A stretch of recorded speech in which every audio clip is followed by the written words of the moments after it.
Hello प्यारे साथियों, नमस्कार। मैं योगेश दक्ष आपके अपने यूट्यूब चैनल जीके के सागर में आपका स्वागत करता हूं।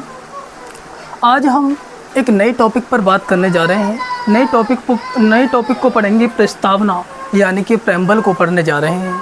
ठीक है, इससे पहले हमने आपका जो संविधान सभा है, संविधान सभा का निर्माण और आपके जो अनुसूचियाँ हैं उनको हम कंप्लीट कर चुके हैं। ठीक है, और मैं आपको बता दूं, देखिए ये जो टॉपिक हम पढ़ रहे हैं पॉलिटी में, हम जो इन टॉपिकों को पढ़ रहे हैं, है ना, तो मैं आपको ये बता दूं, टॉपिकों को जो हम पढ़ रहे हैं, आप किसी भी एग्ज़ाम की तैयारी कर रहे हो, ऑल कॉम्पिटिटिव एग्ज़ाम के लिए आप इन्हें ले सकते हैं। ठीक है, चाहे आप सेंट्रल लेवल की तैयारी कर रहे हो, चाहे स्टेट लेवल की तैयारी कर रहे हो, आप किसी भी एग्ज़ाम के लिए आप ये क्लास ले सकते हैं। ठीक है, तो हम शुरुआत करते हैं प्रस्तावना के बारे में। प्रस्तावना क्या है, और ये देखिए आप और हम ये जानते हैं कि प्रस्तावना, देखिए इतनी खूबसूरत सी हमारी प्रस्तावना है जिसमें आपका पूरे संविधान का निचोड़, पूरे संविधान का सार लिख कर रखा है। हमारे संविधान निर्माताओं ने, जो हमारे संविधान निर्माता हैं, हम और आप सभी जानते हैं वो कितने इंटेलिजेंट थे, वो कितने बुद्धिजीवी थे, वो कितने महान थे, जो कि हमारे इस प्रस्तावना में ही पूरे संविधान की 22 भाग और पूरे संविधान का ही निचोड़ इसमें लिख कर रखा है। कुल आपकी 12-13 लाइन है और इसमें 20-25 वर्ड है।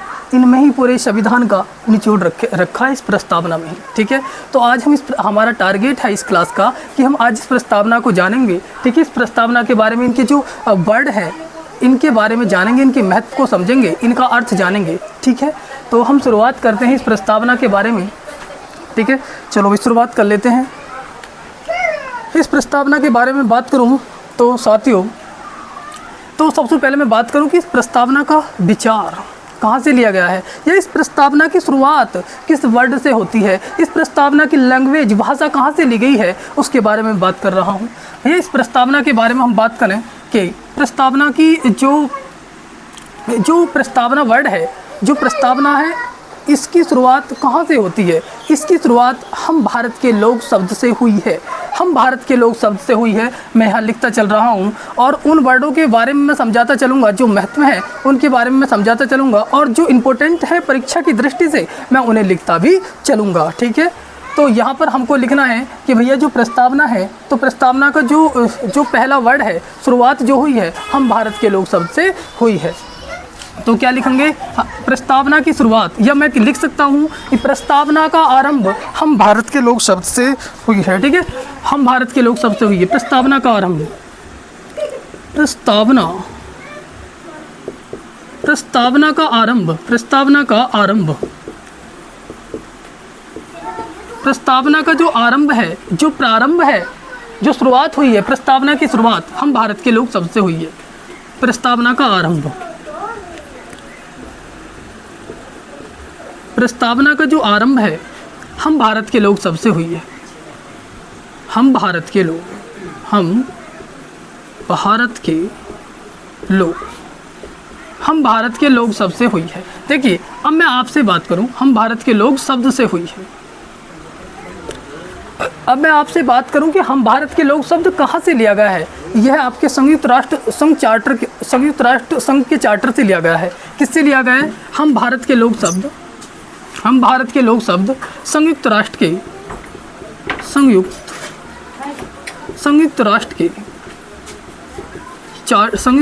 संघ के चार्टर से, संयुक्त राष्ट्र संघ के चार्टर से लिया गया है। संघ के चार्टर से लिया गया है। आपका पहला क्वेश्चन ये बनता है भैया कि जो हम भारत के लोग शब्द है, ये आपका कहाँ से लिया गया है। आप बोलोगे संयुक्त राष्ट्र संघ के चार्टर से लिया गया है। अब इसका मतलब भैया, इसका मतलब क्या होता है, हम भारत के लोग शब्द का मतलब क्या है जी। इसका मतलब है कि संविधान का मूल स्रोत भारत की जनता है। संविधान का जो मूल स्रोत है वो भारत की जनता है, और भारत की जनता ही और वही समस्त शक्तियों का केंद्र बिंदु है। क्या है इसका मतलब, क्या है देखिए, आप वैसे ही समझ लीजिए मैं क्या लिखूं इसके बारे में। तो मैंने क्या बताया भैया, हम भारत के लोग शब्द का मतलब संविधान का मूल स्रोत भारत की जनता है, यही समस्त शक्तियों का केंद्र बिंदु है। ठीक है, इसके बारे में हम समझ चुके हैं। और हम भारत के लोग से ही प्रस्तावना की शुरुआत होती है। ठीक है, प्रस्तावना का जो प्रारंभ है हम भारत के लोग शब्द से होता है। और हम भारत के लोग शब्द कहाँ से लिया गया है, संयुक्त राष्ट्र चार्टर के संघ से लिया गया है, संयुक्त राष्ट्र संघ के चार्टर से लिया गया है। अब मैं आपसे बात करूं भैया, प्रस्तावना की जो आपका विचार है ये कहाँ से लिया गया है। मैं प्रस्तावना के बारे में बात करूं भैया, इस प्रस्तावना का जो विचार है, विचार प्रस्तावना का जो विचार है ये कहाँ से लिया गया है भैया। प्रस्तावना का विचार अमेरिका के संविधान से, यानी मैं कह सकता हूँ यूएसए के संविधान से लिया गया है। किसके संविधान से भैया, अमेरिका के संविधान से। अमेरिका, क्या बोलेंगे, अमेरिका, अमेरिका, अमेरिका के संविधान से, या मैं कह सकता हूँ यूएस से। ठीक है, अमेरिका के संविधान से इसका विचार लिया गया है। और मैं आपसे बात करूं भैया, ये जो प्रस्तावना है, इस प्रस्तावना की बात करूं भैया, ये जो प्रस्तावना है इसकी लैंग्वेज, इसकी भाषा कहाँ से ली गई है। प्रस्तावना की भाषा, प्रस्तावना की भाषा ये ली गई है भैया ऑस्ट्रेलिया के संविधान से। कहाँ से, ऑस्ट्रेलिया, ऑस्ट्रेलिया के संविधान से।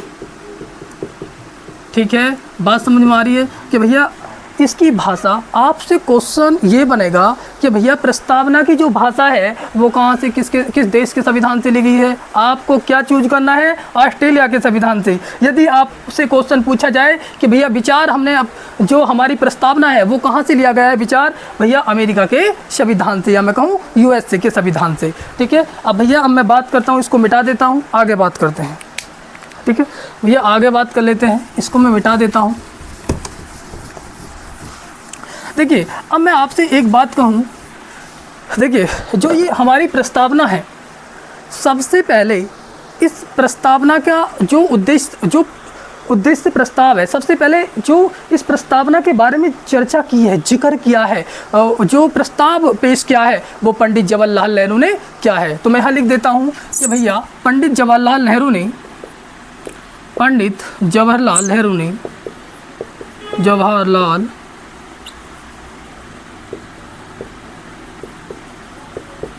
नेहरू ने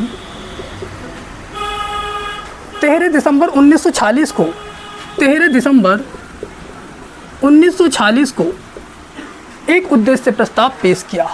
13 दिसंबर 1946 को संविधान सभा के समक्ष, 13 दिसंबर 1946 को संविधान सभा के समक्ष,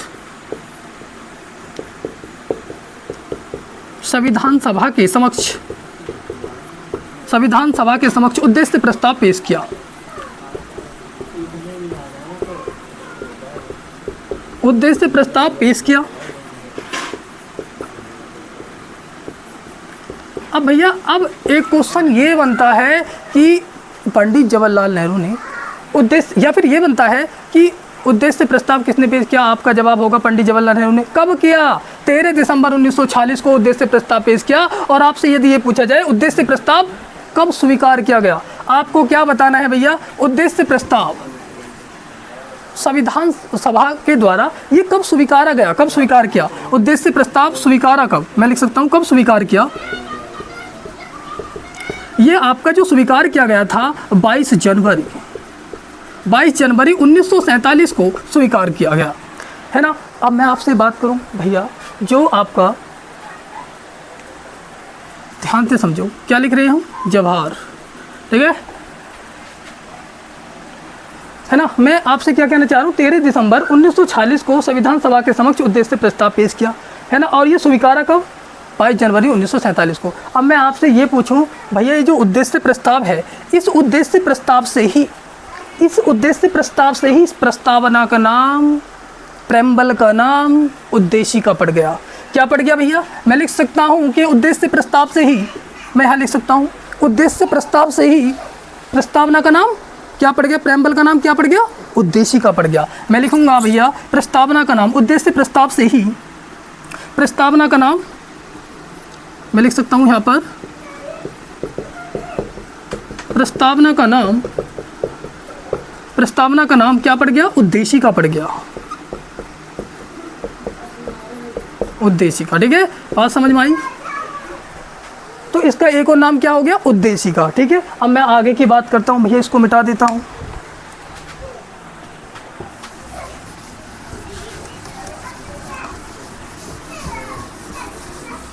देखिए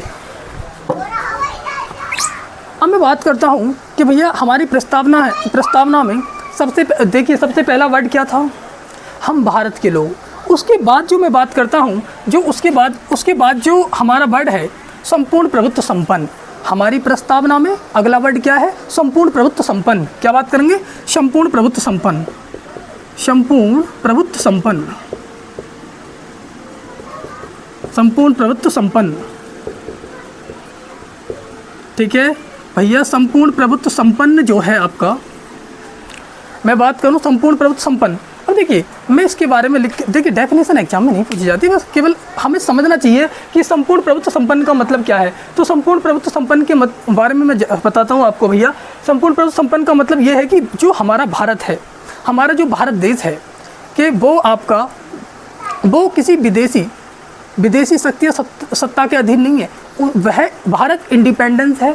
भारत को किसी बाह्य विदेश की या फिर किसी शक्ति की कोई आवश्यकता नहीं है। भारत इंडिपेंडेंस है। मैं आपको बताना चाहूँ संपूर्ण प्रभुत्व संपन्न का मतलब कि भैया भारत जो है आंतरिक और बाह्य मामलों में किसी विदेशी शक्ति या सत्ता के अधीन नहीं है। भारत किसी आंतरिक और बाह्य विदेशी नीति निर्धारण करने में, भारत और किसी भी राष्ट्र के साथ संधि और मित्रता करने में पूर्णतः स्वतंत्र है। ठीक है, जो भारत है हमारा, जो भारत का जो कोई भी बाह्य मामला है या आंतरिक मामला है, भारत अपने आंतरिक और बाह्य मामलों में स्वयं निपटने में स्वतंत्र है ना। उसे किसी की आवश्यकता नहीं है। भारत इंडिपेंडेंस है, भारत स्वतंत्र है। इसका मतलब भैया ये होता है। ठीक है, भारत जो अपने आंतरिक और बाह्य मामलों को अपने आप ही सुलझ लेता है, अपने आप ही उनसे निपट लेता है। ठीक है, तो यानी भारत इंडिपेंडेंस है, स्वतंत्र है। ठीक है, तो ये संपूर्ण प्रभुत्व संपन्न का मतलब हो गया। अब मैं प्रस्तावना के अगले वर्ड की बात करता हूँ, है ना। तो प्रस्तावना का जो अगला वर्ड है, मैं उसके बारे में बात करूँ, समाजवादी। क्या है आपका, समाजवादी। अब भैया ये जो समाजवादी है, मैं इसके बारे में आपसे बात करूं। ये जो समाजवादी वर्ड है, देखिए मैं आपसे ये बात करूं, क्वेश्चन ये आ सकता है कि हमारी प्रेम्बल में हमारी जो प्रस्तावना है उसमें आपका जो ये समाजवादी वर्ड है ये कब जोड़ा गया। 42वें संविधान संशोधन के द्वारा। देखिए 42वें ये जो समाजवादी वर्ड है प्रस्तावना में, 42वें संविधान संशोधन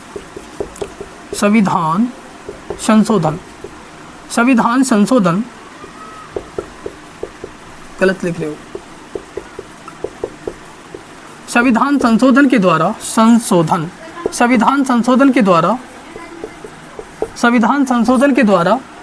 42वें संविधान संशोधन 1976 के द्वारा जोड़ा गया। 1976 के द्वारा जोड़ा गया। ठीक है, 42वें संविधान संशोधन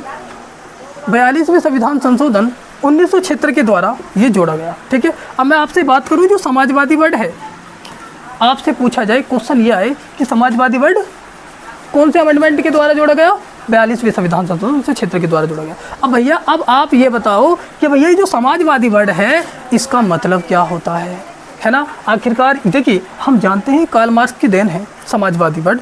तो हम इस समाजवादी वर्ड का मतलब ये जानेंगे। देखिए हमारी प्रस्तावना में, हमारे भारतीय संविधान में इस समाजवादी वर्ड का मतलब क्या है। देखिए इसका मतलब है, जो समाजवादी वर्ड है, जो उत्पादन और विकास के आधार पर संसाधनों का समान वितरण, लोगों को समान वितरण की बात की गई है। मैं बात करूं आपसे उत्पादन और विकास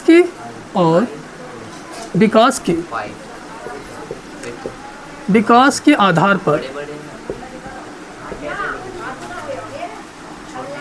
आधार पर संसाधनों का समान वितरण। क्या बोलेंगे, संसाधनों का समान वितरण। ठीक है, संसाधनों का समान वितरण। भैया इसका क्या मतलब है, उत्पादन और विकास के आधार पर संसाधनों का समान वितरण। भैया इसका मतलब ये देखिए, जो आपके विकास के जो संसाधन हैं उनका कंट्रोल किस पर होता है, उन पर कंट्रोल किसका होता है, सरकार का होता है। अब ये कंट्रोल क्यों होता है, क्योंकि इन संसाधनों का सबको समान वितरण किया जा सके, सबको समान विभाजित किया जा सके, यानी सबको समान रूप से संसाधन मिलने चाहिए, उनका वितरण होना चाहिए। अब मैं बात करूं आपसे जो संशोधन है, जो आपका संसाधन है, संसाधन हमने गड़बड़ लिखी है ना, संसाधन देखिए ध्यान से, संसाधन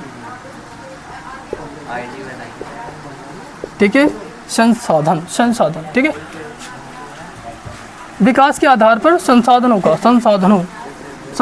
का समान वितरण। अब मैं बात करूं आपसे कि संसाधन जो होंगे वो कौन कौन से होंगे, आपके जो संसाधन हैं, यानी कि आपका मैं बात करूं जैसे कि शिक्षा, रोजगार, स्वास्थ्य, रोजगार, शिक्षा, स्वास्थ्य, रोजगार, स्वच्छ पानी,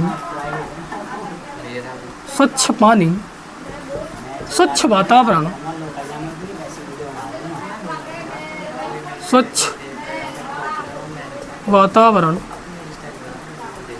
स्वच्छ पानी, स्वच्छ वातावरण और विकास के आधार पर संसाधनों का समान वितरण। देखिए मतलब आप जानते हैं भैया, शिक्षा जो गवर्नमेंट स्कूल होते हैं उनको समान रूप से शिक्षा दी जाती है, सभी को समान रूप से शिक्षा दी जाती है, उसमें कोई भेदभाव नहीं किया जा सकता कि भैया आप किस जाति के हो, किस धर्म के हो, कोई मतलब नहीं है, सभी को समान शिक्षा प्रदान की जाती है।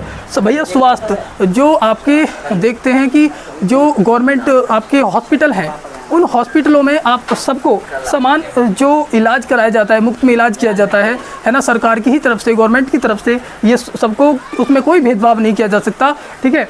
रोजगार में, एम्प्लॉयमेंट में आप जानते हैं कि भैया रोजगार में आपको सबको सरकारी नौकरी के बारे में, है ना, सबको सरकारी नौकरी दी जा सकती है, यदि आप उस नौकरी के लिए एलिजिबल हैं, यदि आप में वो क्वालिफ़िकेशन है, आप में यदि योग्यता है, तो किसी भी नौकरी को आप पा सकते हो। और यहाँ स्वच्छ पानी, स्वच्छ वातावरण, ये संसाधन है, इनका समान वितरण लोगों को होना चाहिए। ठीक है, तो इनका मतलब ये था। हम बात करते हैं आगे। ठीक है, मैं इसको मिटा देता हूँ, आगे की बात कर लेते हैं।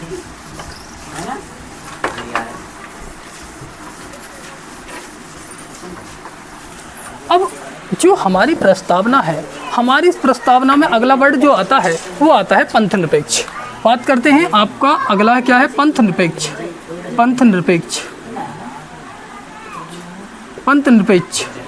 भैया अब बात आ जाती है, जो ये पंथ निरपेक्ष है, इसका मतलब क्या है? देखिए, पंथ निरपेक्ष का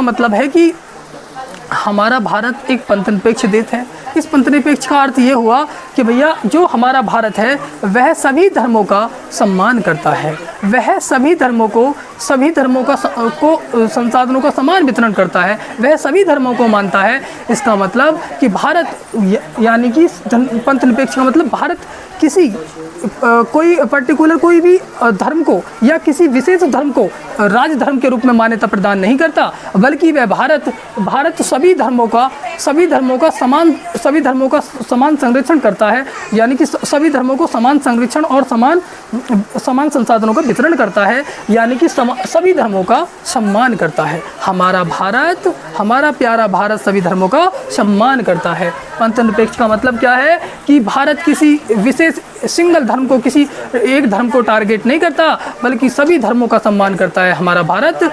और यह जो इस पंथ निरपेक्ष का अर्थ भैया ये होता है। ठीक है, चाहे कोई भी हिंदू हो, मुस्लिम हो, सिख हो, जैन हो, बौद्ध हो, कोई भी धर्म का हो, भैया सभी धर्मों का वो हमारा भारत सम्मान करता है। ठीक है, पंथ निरपेक्ष के बारे में हमने बात कर ली। अब मैं बात करता हूँ भैया अगले की, अगला वर्ड क्या है? ठीक है, अच्छा एक और बात बता दूं भैया, ये जो पंथ निरपेक्ष है ना, ये भी 42वें संविधान संशोधन के द्वारा जोड़ा गया। ये पंथ निरपेक्ष क्या 42वें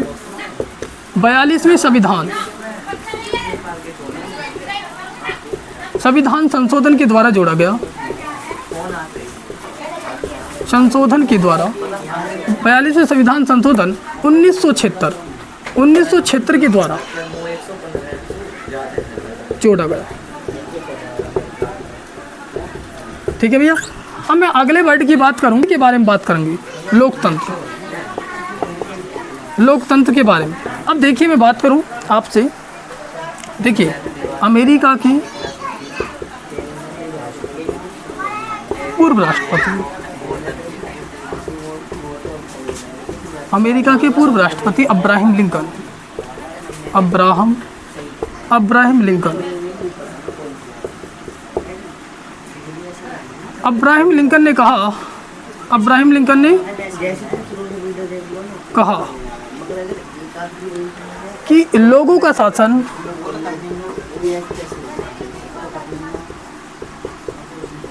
लोगों के लिए, लोगों का शासन लोगों के लिए, लोगों के द्वारा, ठीक है। तो अमेरिका के पूर्व राष्ट्रपति ने, अब्राहम लिंकन ने कहा लोगों का शासन लोगों के लिए, लोगों के द्वारा। ठीक है, ये स्टेटमेंट इन्होंने दिया, ये डेमोक्रेसी का मतलब बताया। देखिए जो लोकतंत्र है, जो डेमोक्रेसी है, जो भारत में जो जनता है ना, भारत की जो जनता है, वो अपने प्रतिनिधियों के माध्यम से सरकार को चुनती है। सरकार शासन चलाती है, अपने प्रतिनिधियों के माध्यम से जनता सरकार शासन करती है, सरकार को चलाती है ना। इस डेमोक्रेसी का मतलब ये है भैया। अब मैं आगे बात करता हूँ, इसको मैं मिटा देता हूँ, इसको मैं मिटा देता हूँ।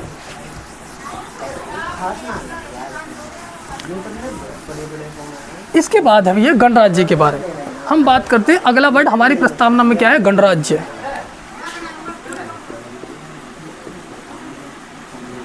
गणराज्य, गणराज्य।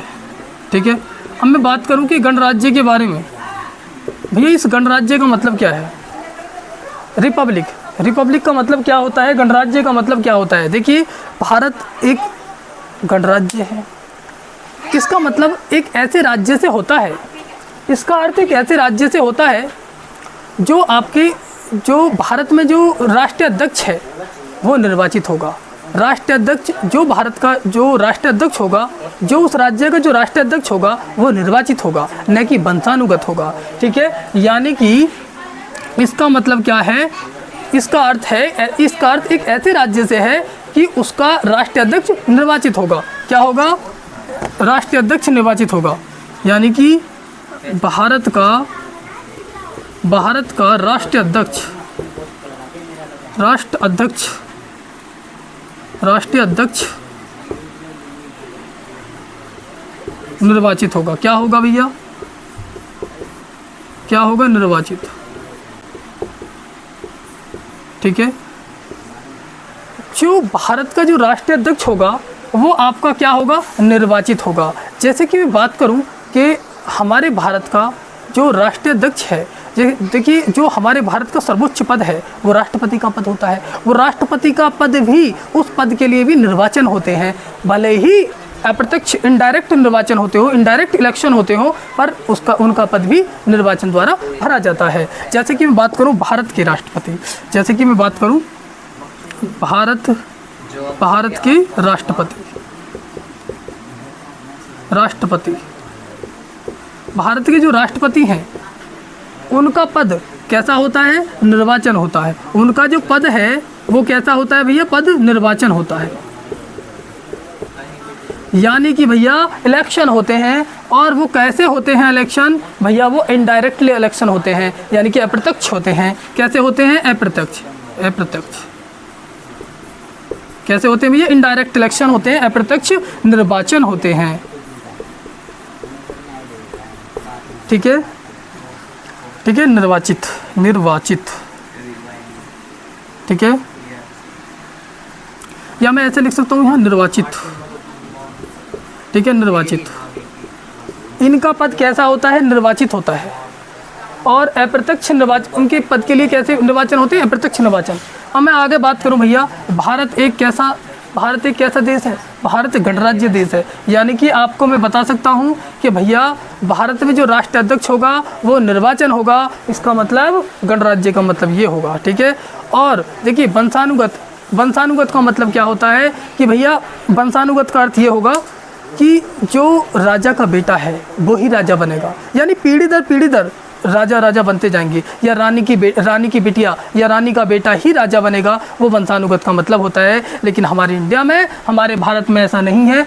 हालांकि जो कि ब्रिटेन में ऐसा चलता था। तो मैं बात करूं कि भैया जो आपका भारत है इसमें क्या होगा, इसका जो राष्ट्रीय अध्यक्ष होगा वो निर्वाचित होगा, यानी कि मैं कहूँ सर्वोच्च पद जो हमारे भारत के राष्ट्रपति हैं उनका पद भी निर्वाचन होता है। ठीक है, तो मैं बात कर लेता हूँ भैया अगले वर्ड के बारे में। हमारी जो प्रस्तावना में है अगला वर्ड के बारे में बात कर लेता हूँ। देखिए हमारी प्रस्तावना में लोगों के लिए, हमारी प्रस्तावना में मैं यहाँ पर लिख देता हूँ, प्रस्तावना में लोगों के लिए, प्रस्तावना में लोगों के लिए न्याय, क्या बोलेंगे, न्याय, स्वतंत्रता यानी कि लिबर्टी, स्वतंत्रता और समानता, स्वतंत्रता समानता,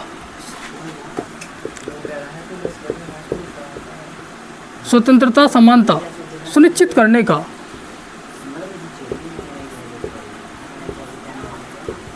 सुनिश्चित करने का संकल्प व्यक्त किया है।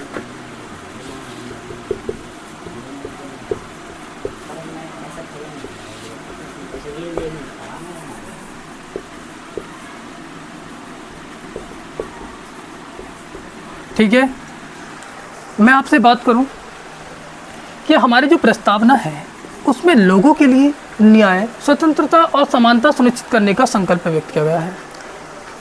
देखिए मैं बात करूं, सबसे पहले क्वेश्चन ये बनेगा कि भैया जो हमारी प्रस्तावना में न्याय है, न्याय कितने प्रकार के हैं। प्रस्तावना में न्याय, भैया प्रस्तावना में न्याय 3 प्रकार के हैं। अब ये 3 प्रकार के कौन कौन से हैं भैया, ये 3 प्रकार के न्याय जो हैं हमारे कौन कौन से हैं भैया। 3 प्रकार के न्याय हैं आपकी, मैं न्याय हमारे प्रस्तावना में न्याय 3 प्रकार के हैं भैया। कौन कौन से हैं न्याय, सामाजिक न्याय, सामाजिक, आर्थिक, राजनीतिक। ठीक है भैया, ये आपके हमारी प्रस्तावना में 3 प्रकार के न्याय हैं, सामाजिक, आर्थिक और राजनीतिक। ठीक है, अब इनका मतलब क्या होता है भैया। सामाजिक का मतलब, देखिए सामाजिक का मतलब है सामाजिक समानता से है, यानी कि समाज में लोगों में समाज में लोगों में किसी प्रकार का भेदभाव नहीं होना चाहिए, यानी कि समानता होनी चाहिए, चाहे वो किसी भी धर्म का हो, हिंदू हो, मुस्लिम हो, सिख हो, ईसाई हो, जैन हो, बौद्ध हो, किसी भी धर्म का हो, यानी जात पात, ऊंच नीच सबका भेदभाव खत्म होना चाहिए, तब हमें सामाजिक न्याय मिलेगा। अब मैं बात करूं आर्थिक, आर्थिक का मतलब है कि भैया आर्थिक न्याय का मतलब है कि गरीब और अमीर में भेदभाव खत्म हो जाना चाहिए। जिस दिन आर्थिक न्याय उस दिन मिलेगा जिस दिन आपका गरीब और अमीर को एक नज़र से देखा जाएगा, गरीब और अमीर के बीच भेदभाव खत्म हो जाएगा, उस दिन आर्थिक न्याय मिल जाएगा। भैया राजनीतिक न्याय, जैसे कि मैं बात करूं, हमको वोट देने का अधिकार है, या आप 18 वर्ष के हो चुके हो, 18 वर्ष से ज़्यादा के हो, तो आप वोट डाल सकते हो, है ना, यानी मतदान कर सकते हो। मैं आपसे बात करूं जो राजनीतिक है, ये यदि आप में मैं बात करूं कि यदि आप किसी भी चुनाव लड़ने के लिए एलिजिबल हो या आप में योग्यता है तो आप चुनाव भी लड़ सकते हो। ठीक है, तो मैं बात कर सकता हूँ आगे की। ठीक है, अब न्याय की बात होगी, अब बात कर रहे हैं स्वतंत्रता की, लिबर्टी की। भैया ये जो स्वतंत्रता है, स्वतंत्रता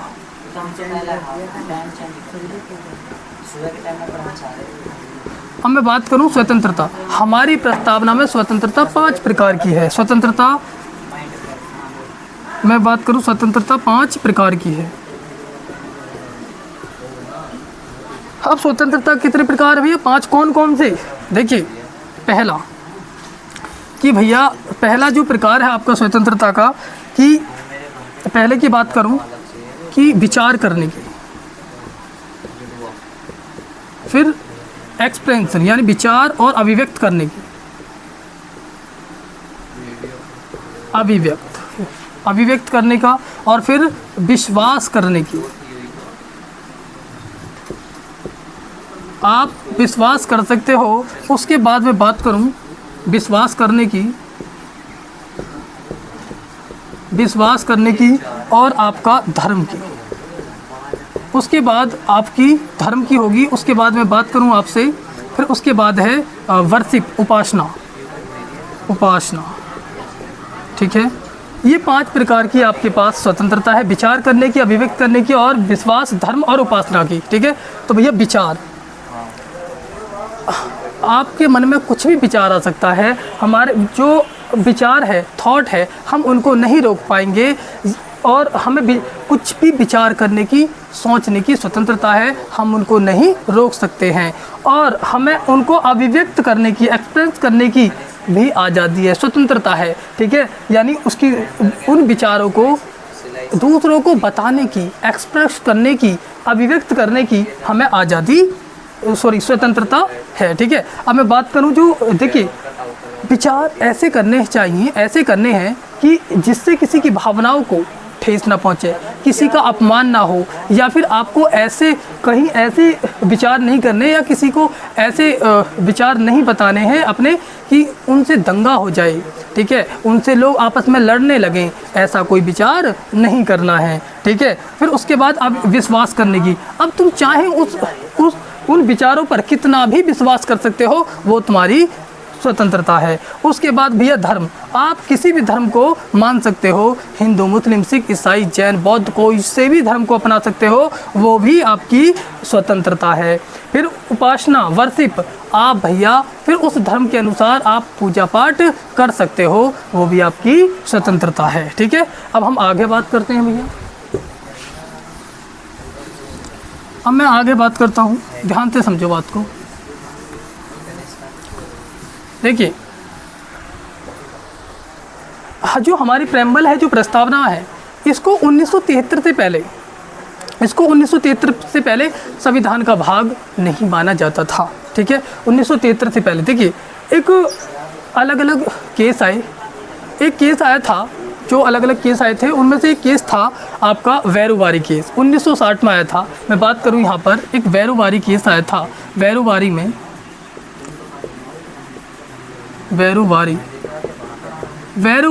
जो केस आया था, वैरूवारी 1960 के बाद सुप्रीम कोर्ट, सर्वोच्च न्यायालय के पास एक प्रश्न आया। मैं कहूँ सुप्रीम कोर्ट के पास, यानी मैं कह सकता हूँ सर्वोच्च न्यायालय के पास, सर्वोच्च न्यायालय के पास एक प्रश्न आया।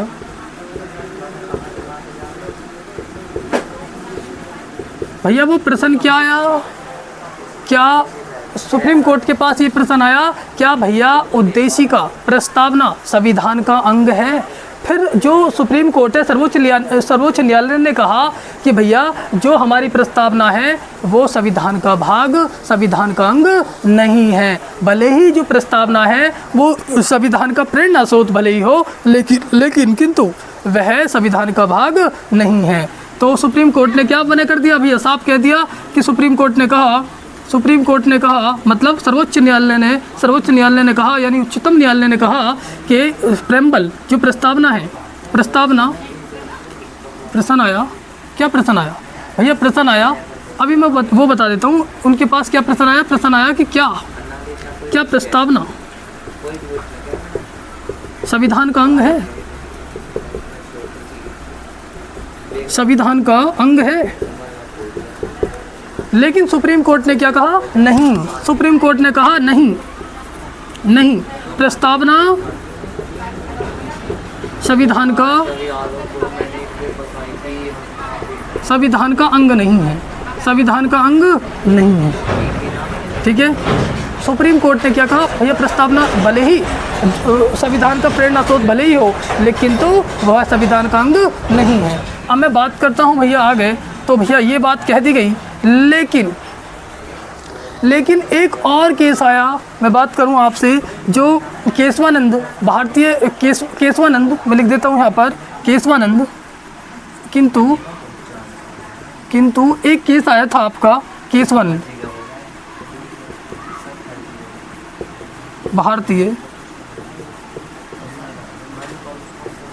भारतीय बनाम केरल राज्य,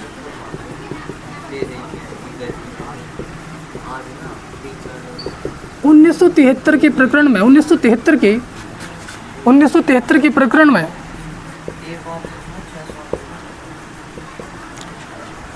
देखिए, भारतीय बनाम केरल राज्य, जो केरल राज्य है, एक केशवानंद भारतीय बनाम केरल राज्य में एक केस आया, ये जो केस आया था, इसमें सुप्रीम कोर्ट से पुनः यही प्रश्न दोबारा पूछा गया, क्या भैया उद्देशिका संविधान का अंग है? ये प्रश्न पूछा गया कि क्या उद्देशिका जो है वो जो प्रस्तावना है वो संविधान का अंग है। लेकिन सुप्रीम कोर्ट ने क्या कहा, मैं यहाँ पर फिर से लिख देता हूँ, देखिए सुप्रीम कोर्ट ने इस केस में क्या कहा, सुप्रीम कोर्ट ने कहा कि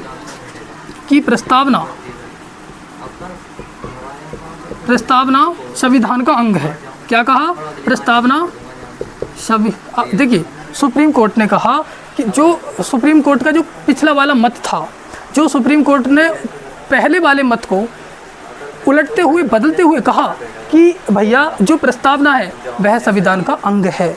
इस प्रस्तावना का भी संविधान में वही उपबंध है, जो वही स्थान है जो अन्य उपबंधों का है। ठीक है, तो मैं बात करता हूँ यहाँ पर कि सुप्रीम कोर्ट ने अपने पूर्व मत को बदलते हुए या उलटते हुए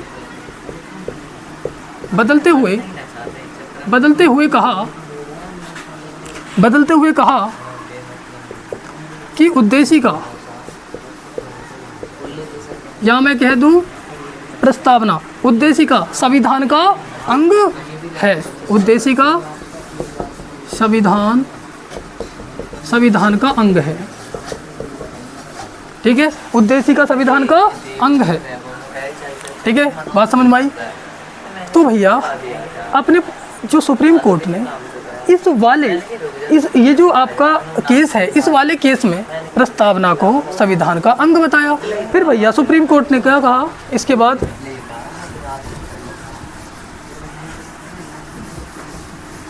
सुप्रीम कोर्ट ने फिर इसके बाद कहा, देखिए अब देखिए अंग बन गया, संविधान का अंग बन गया। और जब संविधान का अंग बन चुका है तो उसमें संसद संशोधन कर सकती है, अमेंडमेंट कर सकती है। तो मैं बात करूं आपसे, तो सुप्रीम कोर्ट ने कहा कि संसद संविधान के किसी भी भाग में,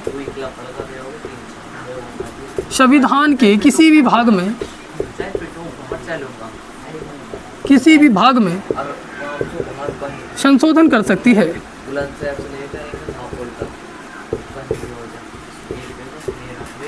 किसी भी भाग में भैया वो संशोधन कर सकती है।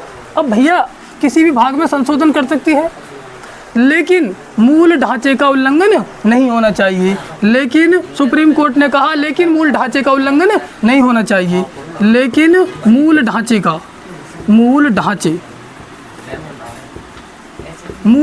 का उल्लंघन नहीं होना चाहिए।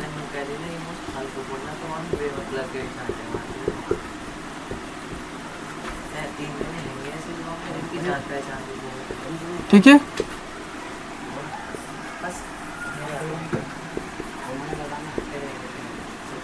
ठीक है। अब मैं बात करूं आपसे,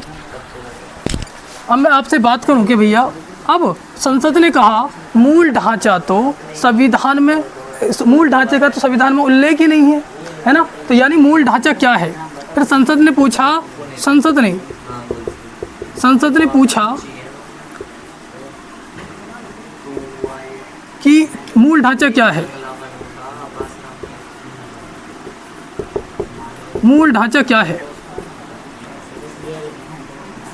सुप्रीम कोर्ट ने कहा भैया, फिर उसके बाद सुप्रीम कोर्ट ने कहा कि मैं समय समय पर बताऊंगा, मैं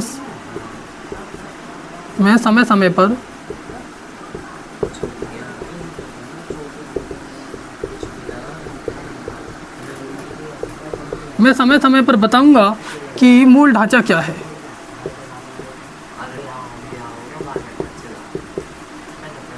ठीक है, एक बार समझेंगे मैंने क्या कहा।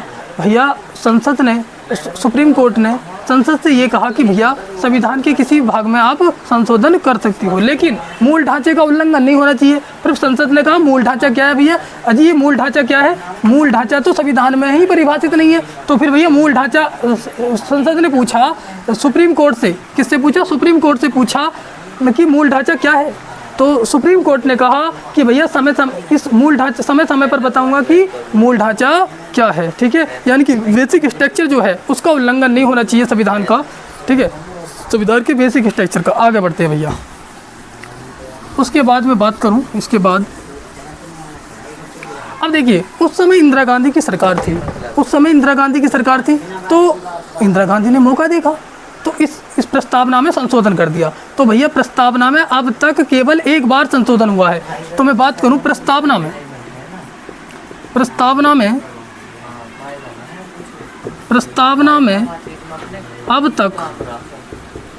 अब तक केवल एक बार संशोधन हुआ है, एक बार अमेंडमेंट हुआ है,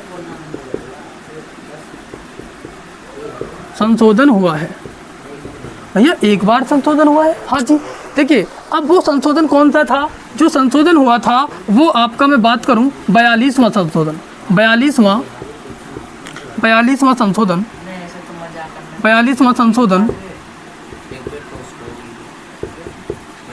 ठीक है, 42वां संशोधन, 42वां संशोधन 42वां संविधान संशोधन। सुनिए, 42वां संविधान,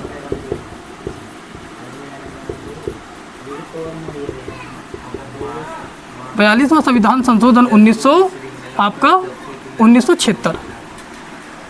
कौन सा संशोधन हुआ? 42वां संविधान संशोधन 1976। अब 42वें संविधान संशोधन 1976 के द्वारा क्या जोड़ा गया? 42वें संविधान संशोधन 1976 के द्वारा जो जोड़ा गया था भैया, आपके 3 शब्द जोड़े गए थे। कौन कौन से? समाजवादी, पंथनिरपेक्ष और अखंडता। ठीक है, अखंडता शब्द, ये तीनों शब्द जोड़े गए, पंथनिरपेक्ष, अखंडता, 42वें संविधान संशोधन। अब मैं बात करूँ, देखिए 42वें संविधान संशोधन को हम क्या कहते हैं? इसको लघु संविधान भी किया जाता है, लघु संविधान भी बोला जाता है इसको, लघु संविधान, लघु संविधान भी कहा जाता है।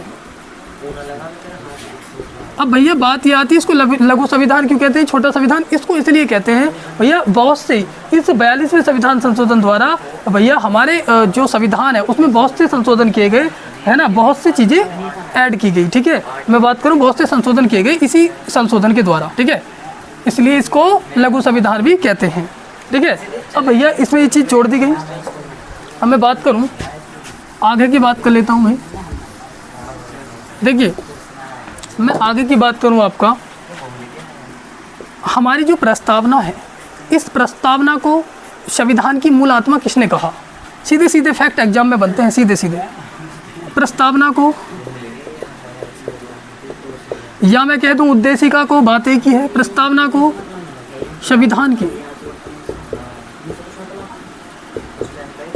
की मूल आत्मा किसने कहा? मूल आत्मा किसने कहा? मूल आत्मा भैया किसने कहा? संविधान की जो मूल आत्मा कहा, एक आपके न्यायाधीश है हिदायतुल्लाह, न्यायाधीश हिदायतुल्लाह ने भी कहा, और आपके अनुराग भार्गव ठाकुर दास ने भी कहा। अनुराग भार्गव दास ठाकुर, भार्गव दास ठाकुर ने,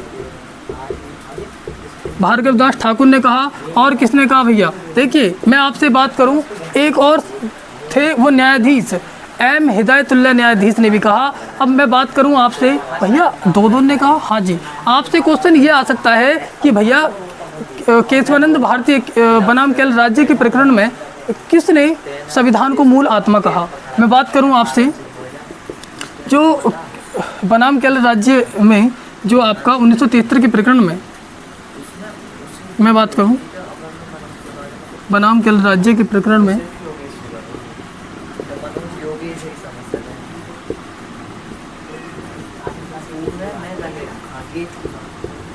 1973 के प्रकरण में 1973 के प्रकरण में 1973 के प्रकरण में संविधान प्रस्तावना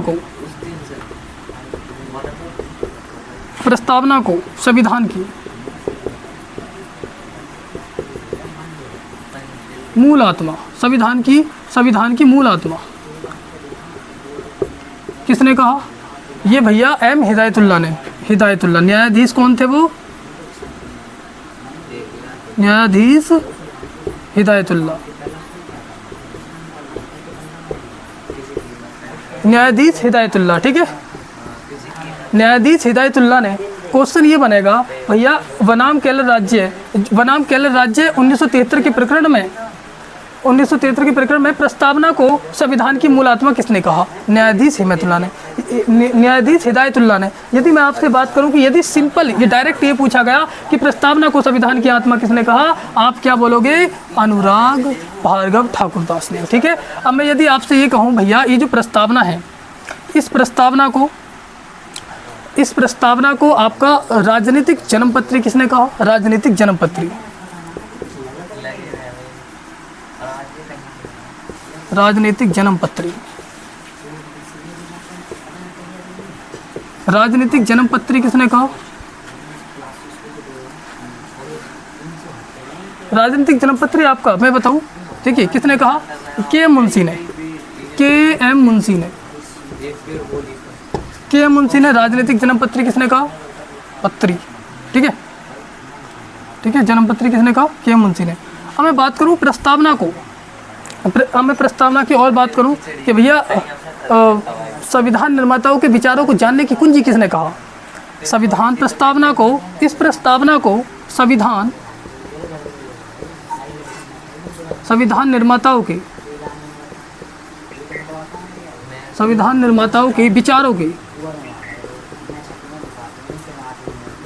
को जानने की कुंजी किसने कहा? जानने की कुंजी किसने कहा? यह जानने की जो कुंजी कहा वो अर्नेस्ट मेके ने कहा। किसने?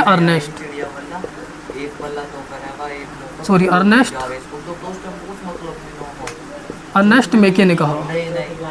ऐसे नहीं लिखेंगे, अर्नेस्ट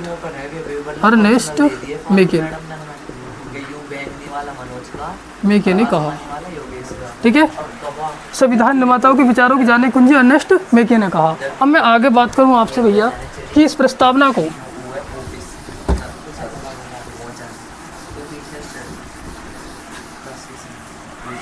इस प्रस्तावना के बारे में मैं और बात करूं, प्रस्तावना की मैं बात कर लेता हूं फिर से। देखिए प्रस्तावना की बात करता हूं, ध्यान से समझो। श्वास कश्यप ने क्या कहा? श्वास कश्यप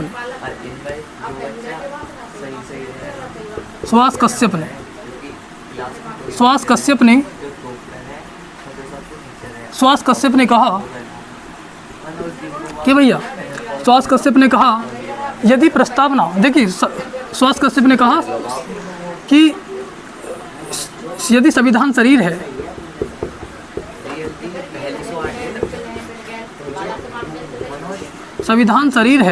संविधान आपका शरीर है, तो प्रस्तावना, संविधान शरीर है तो प्रस्तावना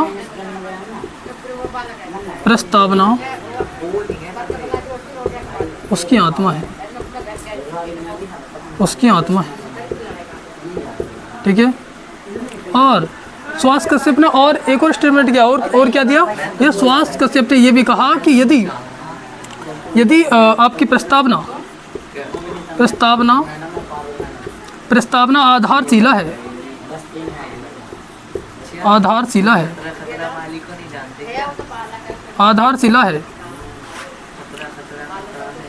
यदि प्रस्तावना आधारशिला है तो संविधान, आपका जो संविधान है, संविधान उस पर खड़ी अटालिका है।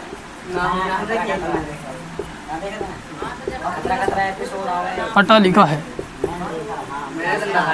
प्रस्तावना आधारशिला है तो संविधान उस पर खड़ी अटालिका है। भैया सुभाष कश्यप ने ये कहा। और मैं बात करूँ इस प्रस्तावना की, और इस प्रस्तावना को और किसने कहा, देखिए एन के पालकीवाला ने इस प्रस्तावना के बारे में क्या कहा, इसकी आपका ये आपका जो एन की पालकीवाला है, एन की पालकीवाला ने सब प्रस्तावना को एन की पालकीवाला ने आपका क्या कहा कि एन की पालकीवाला ने, एन लिख सकता हूँ,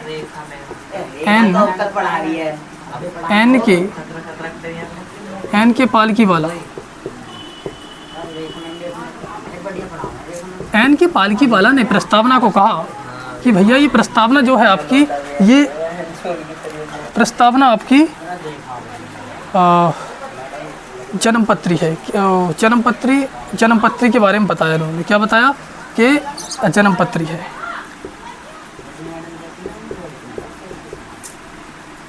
प्रस्तावना को क्या कहा,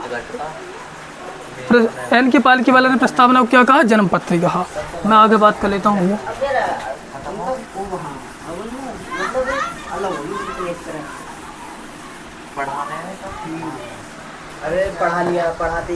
मैं आगे बात करूँ, देखिए हमारी प्रस्तावना में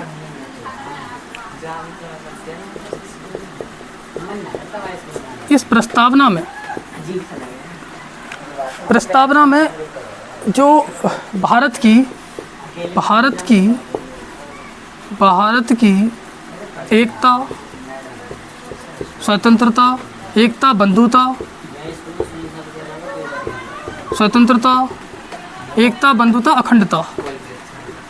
अखंडता को बनाए रखना है। क्या करना है, अखंडता को बनाए रखना है। ठीक है, भारत की एकता, बंधुता, अखंडता को भैया बनाए रखना है। अब इसका मतलब एकता, तो हम सब भारतीयों को एकता के साथ रहना है, यानी मिलजुल करके रहना है एक ही। और वो कैसे रहना है, सभी भाइयों के साथ, भाइयों की तरह रहना है। इस तरीके से रहना है, चाहे आप किसी भी जाति के हो, किसी भी धर्म से हो, तो आप सभी को एकता के साथ रहना है, भाई बंधुओं के साथ रहना है। कि शोर क्यों कर रहे हो रे, आवाज़ क्यों कर रहे हो इतनी, यहाँ वीडियो में जा रही होगी। ठीक है, तो मैं क्या कह रहा हूँ, एकता के साथ रहना है। और कैसा रहना है, भाई बंधुओं की तरह रहना है। ठीक है, और किस तरीके से रहना है, यानी कि भाइयों की तरह रहना है, जैसे भाइयों की तरह रहते हैं। और अखंडता, यानी अखंडता का मतलब है जिसे तोड़ा ना जा सके। भाइयों की तरह रहना है, एकता के साथ रहना है, यानी कि जिसको कभी तोड़ा ना जा सके। इसका मतलब ये हो गया। ठीक है, तो भैया अब मैं बात करूँ हमारी प्रस्तावना में स्वतंत्रता, समानता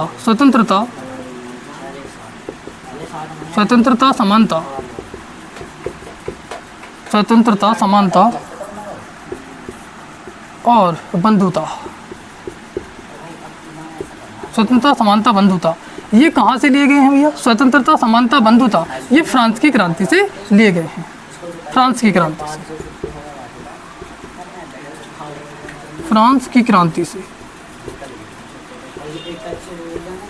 क्रांति से लिए गए। हमें बात करूं भैया, जो फ्रांस की क्रांति कब हुई थी, आप कहोगे 1789 में हुई थी। ठीक है, तो भैया हमारी जो प्रस्तावना है वो टॉपिक कंप्लीट होता है। तो साथियों, यदि आपको इस प्रस्तावना के अंतर्गत कोई भी सुझाव देना है, कोई इम्प्रूवमेंट करवाना है, तो आप मुझे ज़रूर बताएंगे, ठीक है। कमेंट सेक्शन में आप मुझे लिख करके बताएंगे कि भैया आपको ये चीज़ें करनी चाहिए। और वैसे मैंने इस प्रस्तावना में सभी चीज़ें कवर करने का प्रयास किया है। यदि आपके इक्का दुक्का कोई क्वेश्चन रह जाते हैं तो मैं उसे अगली वीडियो में क्लियर कर दूंगा, ठीक है। तो मैं अब आपसे ये कहना चाह रहा हूँ साथियों कि इस प्रस्तावना के बाद हम अगले टॉपिक पर चर्चा करेंगे, ठीक है। यदि आपको ये वीडियो समझ में आई है, यदि आप इस वीडियो के माध्यम से कुछ समझे हो, तो इस वीडियो को आपको लाइक करना है ना, और दोस्तों के साथ, फ्रेंडों के साथ आपको शेयर भी करना है, ठीक है। तो मुझे इस बात को ज़रूर बताना है कि भैया आपको ये इम्प्रूवमेंट करना चाहिए। कमेंट सेक्शन में मुझे ये ज़रूर बताएंगे। तो आज के लिए हमारा इस सेशन यहीं समाप्त होता है। तो धन्यवाद, नमस्कार, राम राम, राधे राधे, सभी को नमस्ते।